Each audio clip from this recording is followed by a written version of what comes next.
Welcome to another edition of Frankly Green Bay, brought to you by Kathy Colbuck of Waterstone. I can't do that. 3, 2, 1. Welcome to another edition of Frankly Green Bay, brought to you by Kathy Colbuck of Waterstone Mortgage. He's got a brand new album out. His name is Blake Matthews. Welcome to another edition of Frankly Green Bay. I know this guy next to me. Do you know him? Blake Matthews.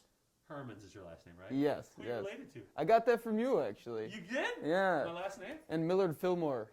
That makes no sense. Millard Fillmore. Well, who's that? He's the president that you look like. You and Alec Baldwin. Look him up. I look just like him and Alec Baldwin.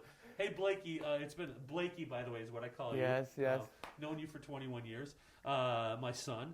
Let's talk about music. When did it all come to you? I mean, we're going to talk about your new band and album, but when did you finally just get it? Well, that's a hard question because I grew up around music because of you guys. Yeah. I think when I was about 7 or 8, I don't remember. You'd remember more than I would. Come on, I'm asking you the questions. I know the answers already. Okay? I think I was like 7 or 8, and we had the piano down in the sunroom, and I started playing around with that, and then I wrote a song. And it wasn't good, but I sang my heart out to it, and I showed all my friends, and they thought I was weird. But that's when I knew that that's what I wanted to do. I wanted to write music. And now that you've been working with us professionally, how is it going now? How do you feel? It's amazing. Honestly, I love everybody in the cast. We have such a good time. Everybody's so welcoming and thoughtful and funny. Yeah. So, yeah, I love it. And you finally are getting funny. Thank you, yeah. Yeah, I'm just kidding. I got to tell No, he's right. He's right. You've always been a fantastic singer, and that's the best thing about Let Me Be Frank, but you're getting pretty funny, dude. I think it took me a time to get comfortable. Yeah. And you told me that, you said the more shows you do, the more comfortable you're going to be on stage, and I totally agree with that.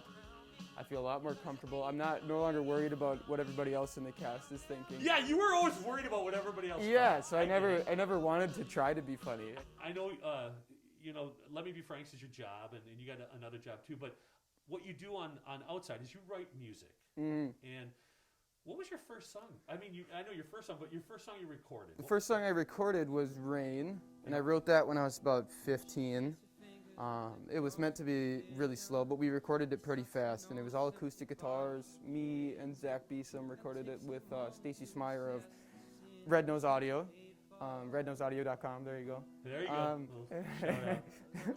And that was at the old office. Yep. Over by the Packer Stadium. But, I mean, you started writing music and finding band members, but you are the primary songwriter, correct? Absolutely. Do you do all the vocals and background vocals, too? I did for the last 2 albums, and actually right now there's a running joke.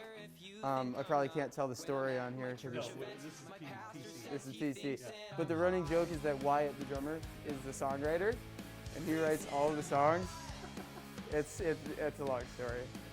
So we're going to get into Floral Friday, which is your new band, or not new band. How long have you been together? 2 years. What? 2 years, maybe 3. I've been playing with Zach for 4 years. One quick fact. How many, you told me how many views you've had of one song. What's the big one? Nag. Yeah. Last year, Nag got 16,000 streams. Wow. The album in total from last year got about 25,000 And how many countries? Oh my God, it was 68 countries. 68 countries. Join us next week as we talk about Blake's band, Floral Friday.